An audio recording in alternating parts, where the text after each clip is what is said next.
Saudara, Iran dan Amerika sama-sama menyatakan penghentian gencatan senjata dan mulai serangan baru. Pertanyaannya, apakah dunia akan kembali tersandra jalur energi dunia yang menjadi pusat konflik? Kita bahas bersama dengan praktisi dan pengajar hubungan internasional Sinergis Polisis, Mbak Dina Prapto Raharjo yang telah bergabung di Kompas Petang. Selamat petang, Mbak Dina. Selamat petang, Mas Yasir.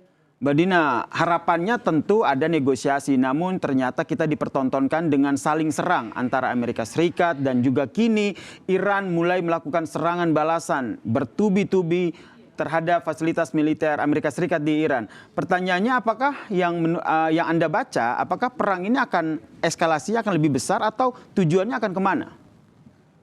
Tujuannya pertama kalau dilihat secara mikro dalam hal hubungan bilateral Amerika Serikat dengan Iran, saya melihatnya ini bentuk bargaining baru oleh Iran maupun Amerika Serikat. Jadi bargainingnya bukan meja perundingan tetapi kembali dalam format coercive bargaining. Jadi tawar-menawar tapi dengan cara memaksa melalui jalur militer. Kalau dilihat dari skema yang lebih makro, kita bisa lihat konteksnya dalam hubungan Amerika Serikat dengan negara-negara Teluk, kemudian Amerika Serikat juga negara-negara NATO yang menjadi sekutu dia untuk urusan pertahanan keamanan.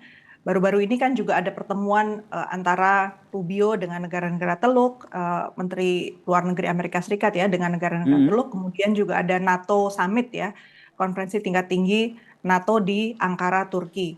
Di situ saya melihat arah ke depan itu ternyata memang masih tetap pada penguatan jalur intervensi militer. Jadi artinya karena apa? Ada banyak deal yang dilakukan di NATO. Misalnya saja mereka ada kesepakatan untuk mendanai Ukraina lebih lagi untuk berhadapan dengan Rusia. Berarti ada status quo yang diciptakan untuk urusan militer. Kemudian juga deal dengan Turki sebagai tuan rumah, mereka akan mendapatkan dana tambahan untuk pengembangan Khan fighter jet. Kemudian juga mereka membangun satu bank multilateral yang diinisiasi oleh Kanada bagi negara-negara yang mau membangun secara militer. Dan sepertinya negara-negara barat itu menyambut. Artinya memang penggunaan cara-cara militer, kemudian jalur militer ini bisa menekan negara-negara yang tidak punya senjata untuk lebih dalam lagi ya menderita dalam waktu-waktu ke depan.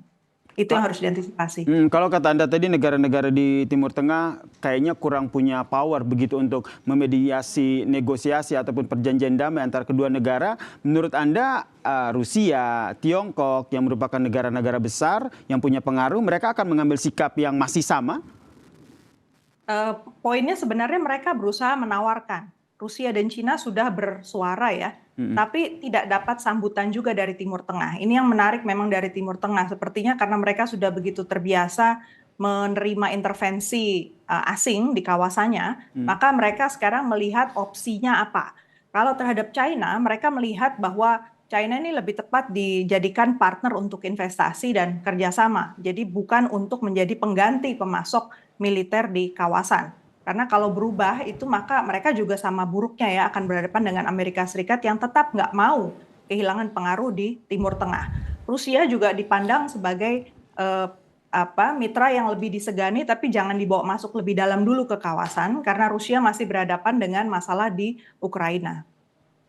Kemudian yang menjadi sorotan adalah terkait dengan sebenarnya masalah di Amerika Serikatnya sendiri, selalu politik dalam negeri, kemudian biaya perang yang semakin membesar. Ini beberapa hal yang menjadikan Donald Trump nampaknya berpikir ulang untuk mencari exit strategis dari perang melawan Iran ini.